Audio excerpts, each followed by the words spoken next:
Welcome to the Author Blurb podcast. I'm your host, Eric Maynard. If you've been listening to the show, you should know me by now. You should know that I'm an author. I put on this show for you to find authors that you love and to get you those people that you're going to enjoy reading. So, with that being said, today I'm speaking with Dean Allan Johnson. We discuss his book. We discuss a lot of other personal things that we go into. It was a good conversation with him. I enjoyed it quite a bit. So with that being said, I do hope you enjoy the conversation as well. I hope that you go and look up his profile, look up him as well on his Facebook page, his YouTube. He has different places to find him, but most of all, buy his book. If it sounds like something you really are interested in, buy his book.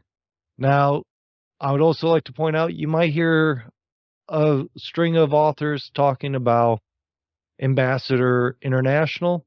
Ambassador International is one of the one of the publishers that I've built a relationship with, and I have them sending me authors that they feel would be interesting to you.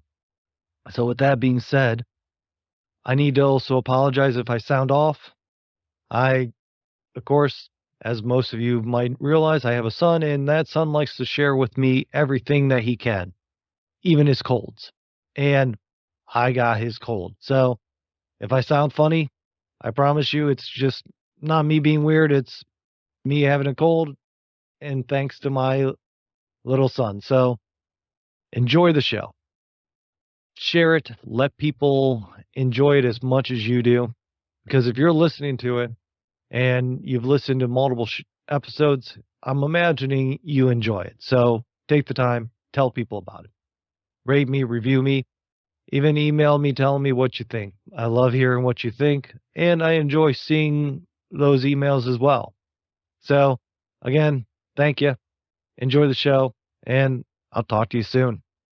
So I'm here with Dean Allan Johnson, and we're here to discuss his new book, The Miracle Boat. Or is it A Miracle Boat or The Miracle Boat? It's just Miracle Boat. Miracle Boat. Okay. Now, it's an interesting story from what I've seen of it and the reviews I've read on the book. It sounds like it has a lot of gripping and a lot of trying messages that people trying to deal with certain issues could really use. But as everyone knows, and as I like to really be clear, is I'm horrible about trying to describe other people very well. And to me, it's always better for you to describe yourself in your book. Do you mind if you tell us a bit about yourself and tell us about your book, and then we can go in and talk about it? Yeah, thanks, Eric. I really appreciate that. Great to be a part of this. Miracle Boat. Basically, the story is Dalton Russell is the main character, and he's in a vice grip of grief. He's lost two dear people in his life to suicide. His dad when he's a teenager, about 13 years old, and then years later, one of his best friends and his best fishing buddy, John Millington.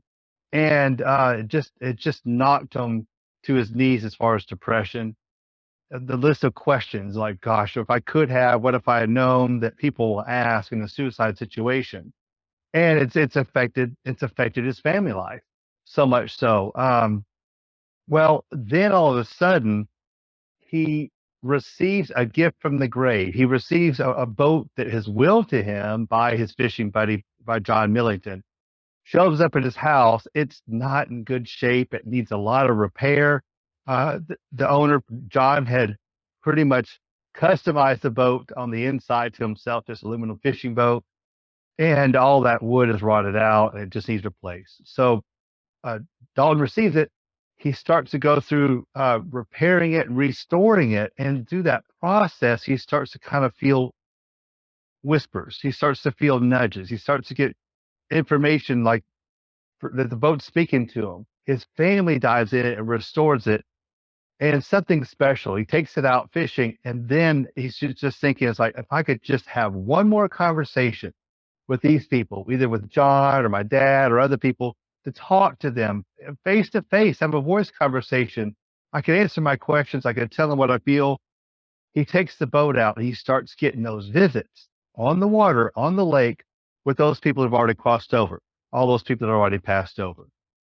Not only is it for himself, but he takes other people out who've also experienced loss and death, and they also receive visits from those people who crossed over and passed over.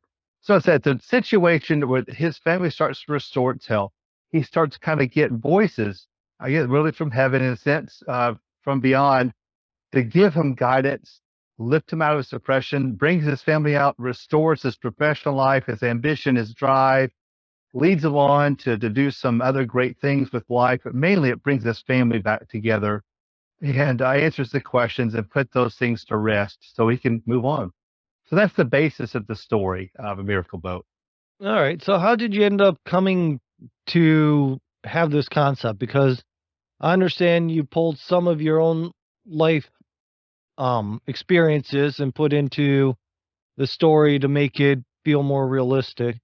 What what made you decide to write this book? What drove you to actually develop it, do the story? Because it sounds like, from what I understand of your past in the book and the close ties of them, it might be kind of difficult in certain areas to get through some of that.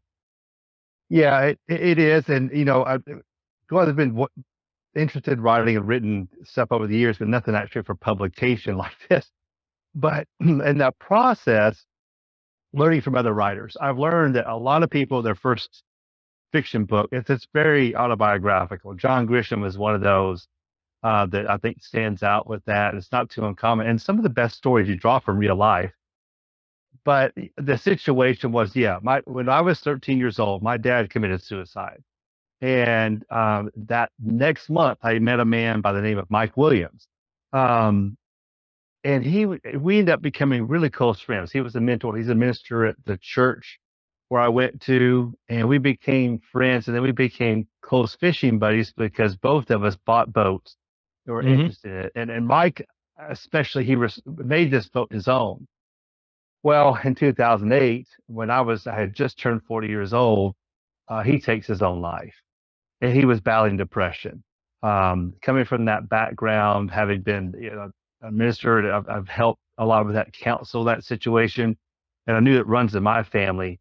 When that happened, I thought I'd recovered from my dad's loss, and then when it happened with Mike, it's like I did not.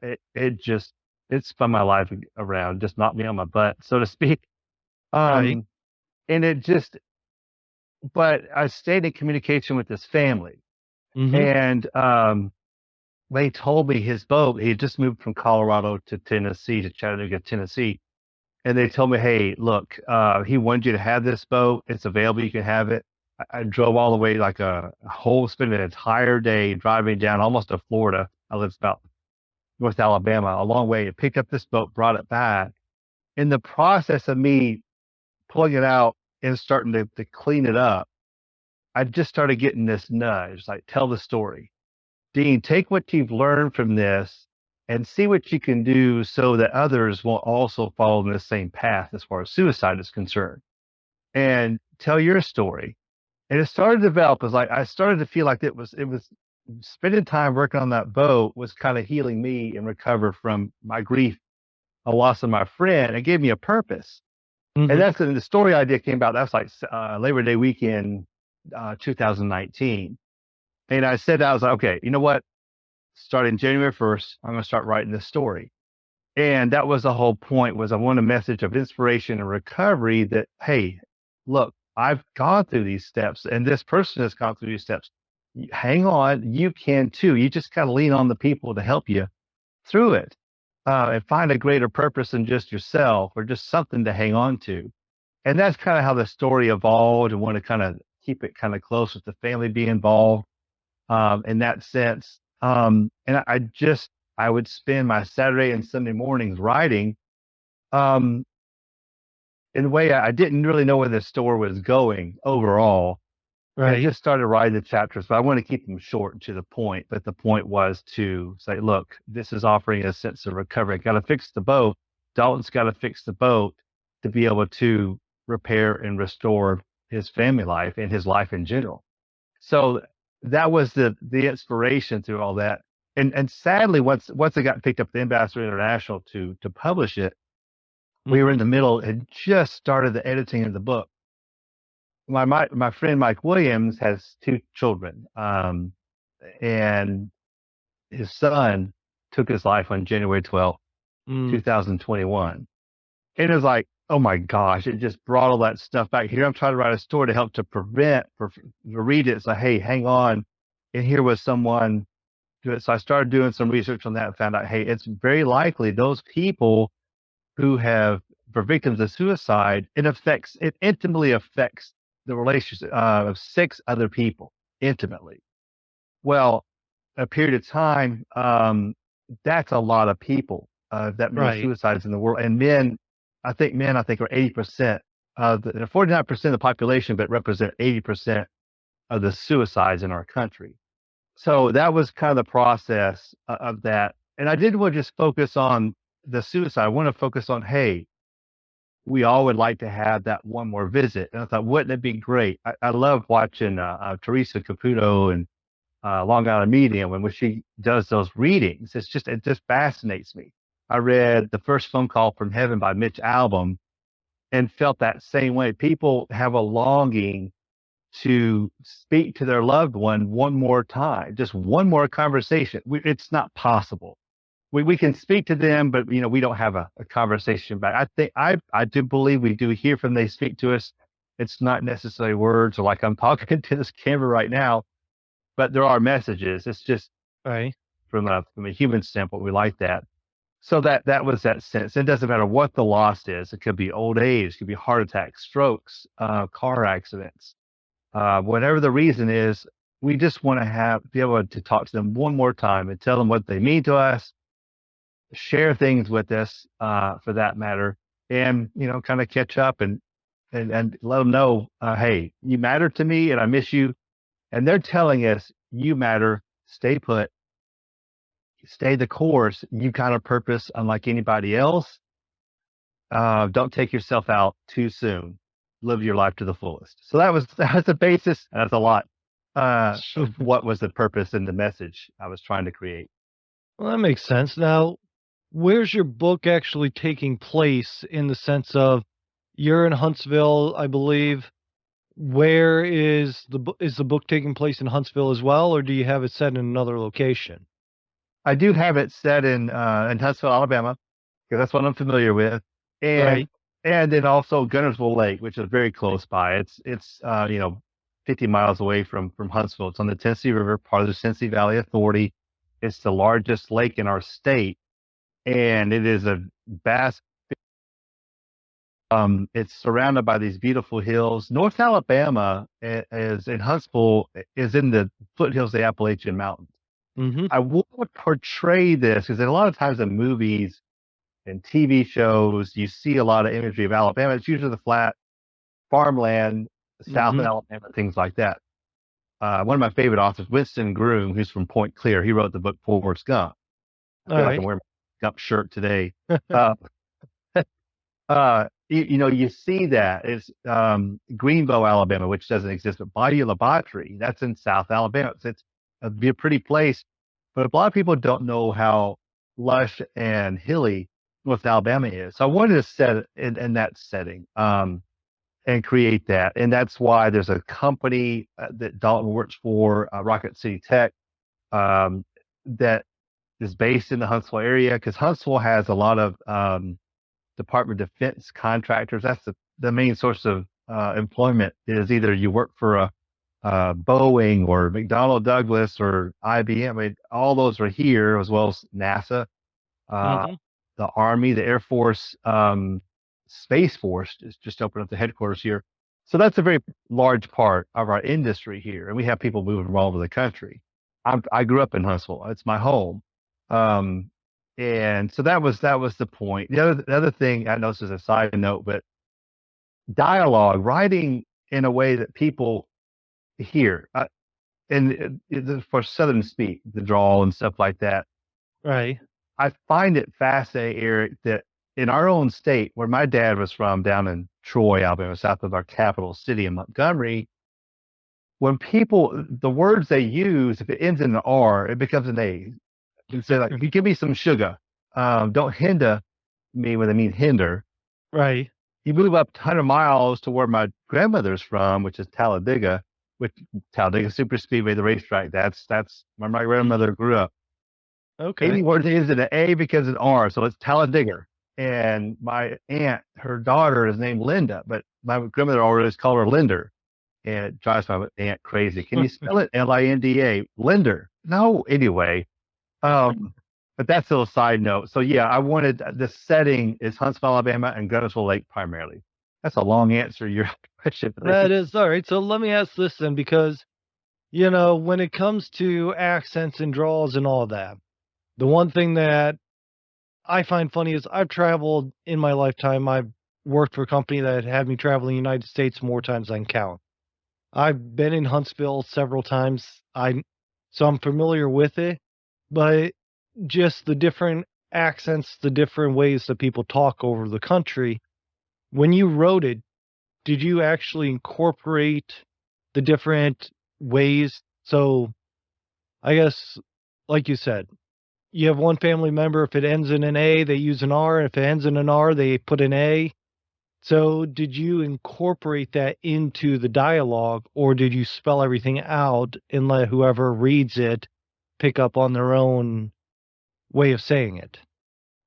that's a great question. And I did write it into the book. There's some characters in which there's one gentleman from Lionville, Alabama, named Clyde, and I intentionally wrote it like that's near Talladega. I wrote it like he was from that area, and I when you write dialogue or how people actually speak, it's a challenge because you have to change the words.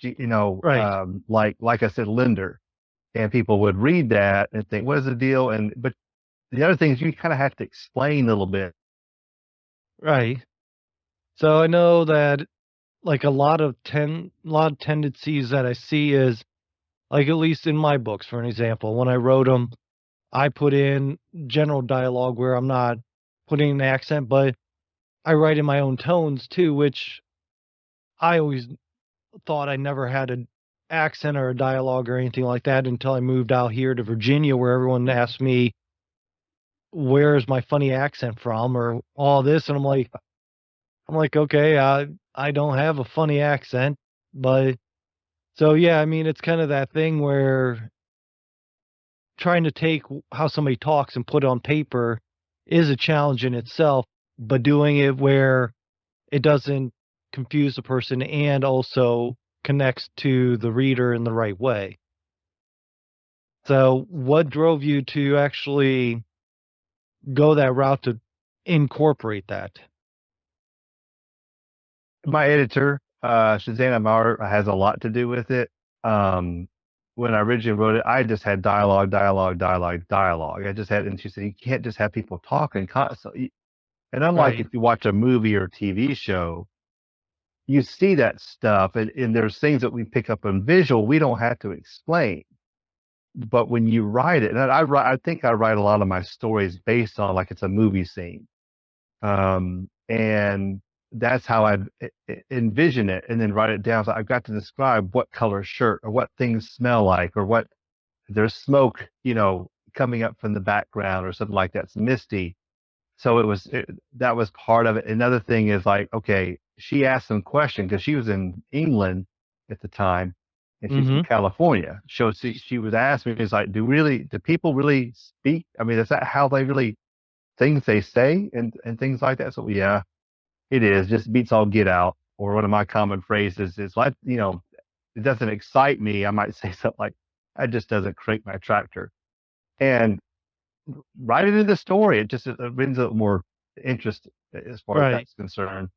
Um, this has nothing to do with it. We were seeing a show. I think it was Designing Women one time, and there was a young girl that was coming on the show, and she was Asian, Asian background. So she's coming in, and she just used a phrase on the show that let me go get that big old biscuit, and it just made me laugh. But you just write it. It's fun. I think people like to see that difference. Now you talk about writing. I think across the board, if you look at news people and stuff like that, the folk. I'm just fascinated with I guess, etymology and study words and how we speak. Um, the History Channel did something about that. Said that they try to focus on Middle America. And the idea is what people talk like in Chicago. If you're a news person on a TV show in Maine, or if you're in Seattle, Washington, they want everybody to sound like they're from Chicago. You're from Ohio, so that's Hmm. not that too far away. So Middle America, that sense. And then you get out, you start interviewing people, and that's when you talk to them. And that's when you hear the real stuff. I worked as a tour guide at a state park when I was in college in Idaho. You really near Yellowstone National Park, Right. and I don't have much of an accent. I don't think, but I do. Right. Because where we live here, we've had so many people come from all over the country to come to Huntsville to work for whatever the companies Hmm. here. And for that reason, it's kind of canceled out the accents here.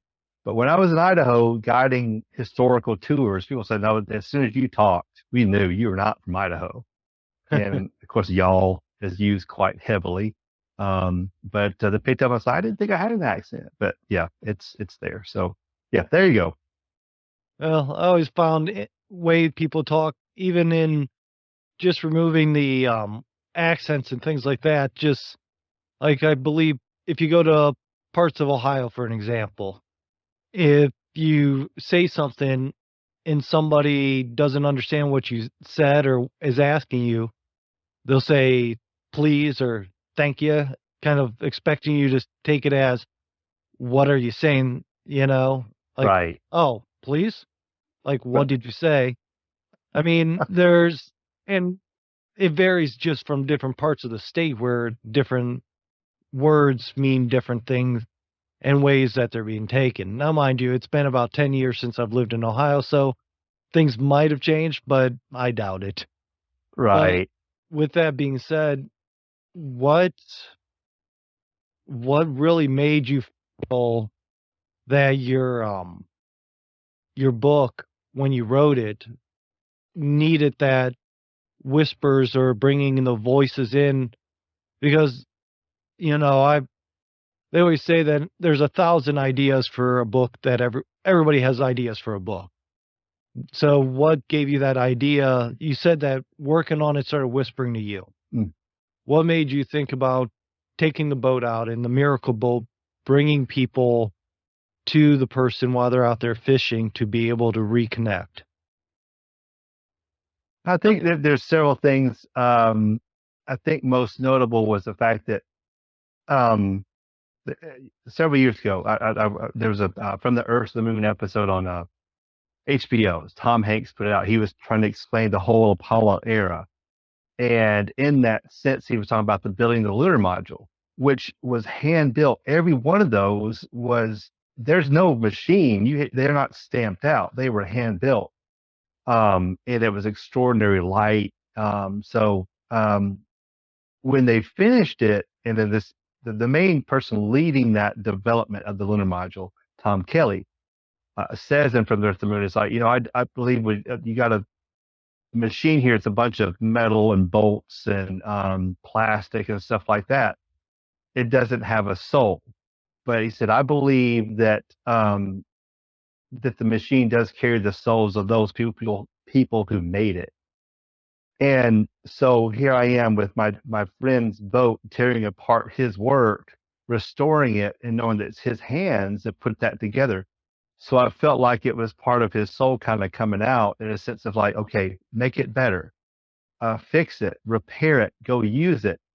And then the idea of, you have to leave the physical earth. You got to get off of dirt. You got to and Hmm. get out on water, because I think I'm still amazed the fact that you got these huge ships that can float on the surface. They weigh tons and tons of pounds, but they Right. still can float. They got that surface tension Hmm. that holds it up, and the ballast and that stuff. But as soon as it gets a hole in it, it's going to it's going to the bottom. It's going to sink. Right. Titanic. But that idea, I think, is kind of magical. And originally, my boat was called Magic Boat, because it's a sense of, you get out on that water. It's kind of amazing that you can do that, and you can scoot across, and you can go across the water from one shore to another. But you're on that. You're off. You're away from Earth. You're free. like no other. You're able to move in a three-dimensional manner like you could in an airplane in that sense. I marvel airplanes too, but I think more people can kind of relate to kind of being on the water or boats. I also get transfixed when I'm around lakes or the oceans or rivers and just staring at the water or just feel it restores me. So that idea of like basically when these visits happen, usually there's mist, there's a vapor. And I'm a follower of Christ and I'm studied the Bible for divinity school for that matter. And one of those studies, I think it's in Isaiah 6, there's a description where Isaiah has this dream in which he's in a big room, and all of a sudden the room fills. Well, first there's heavenly hosts that come out. They're singing to the top of their voices, and it's just it fills a room. It'd be like in a you go to a concert and Hmm. everybody's singing along. It's as hard as it is. They're not just holding back; they're speaking to their fullness. So much so you want to cover your ears, like this is amazing. This sounds wonderful. And then he describes that then the smoke filled the room, um, which I look at it as in the sense that that's for God's presence. If you look at it that way, it smoke and water, you put it in a cup or something, it covers every crevice, every crack. It Hmm. goes into everything. So that idea is kind of a veiled experience where you have that separation between this earthly world. Okay, now I'm kind of going over into a heavenly world. I believe heaven's all around us. And we just can't see it. We can't touch it. But just because we can't touch it or see it, it's not a it's not a physical object. It's still there. And that's kind of why the message I wanted to deliver in that sense. So first you got to get away from everything. You got to quiet, you got to reduce the noise that's in your life. And there's visual noise too, because these days we got cell phones. And Hmm. you go to a concert, you can go to people go to church. They're making a choice. They want to listen to the person speaking or they want to look on their screen on their cell phones. It doesn't matter what age people will do that, make a choice of that. So there's a lot of an interference and they're not able to hear the message that's being trying to be brought across to them. So that was that's why the idea of the boat was the vessel that allowed the way to get to the on the lake and reach through the mist, through the fog, through the smoke. All right. So let me ask this, and because it's one of my favorite questions to ask on the show is when I open your book, I'm on page one. Where am I starting off on page one with your book? First paragraph, perfect couple of paragraphs. It is here's the struggle. Dalton Russell is grieving. I mean the first couple sentences it's like my I think he says um you know my dad's death, suicidal death when I was 13 spun my life around 180 degrees. Years later, when I would turn around 40 years old and my best fishing buddy also took his own life by the same method, suicide also knocked me on my butt, knocked me to my knees. The point there is like, and then the boat shows up. He's waiting for it, and then the family receives it. And the next step is the next chapter. It's a matter of okay. He starts in the whispers. He starts tearing apart the boat.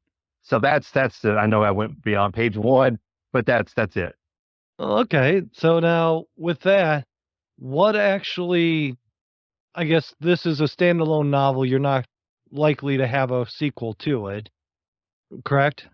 I plan on writing at least two more. I'm going to make this a series and two more books, Miracle Boat series out of this one. From Okay. So what do you kind of expect the other two or the other books to kind of follow along with? Is it going to be still going out on the lake?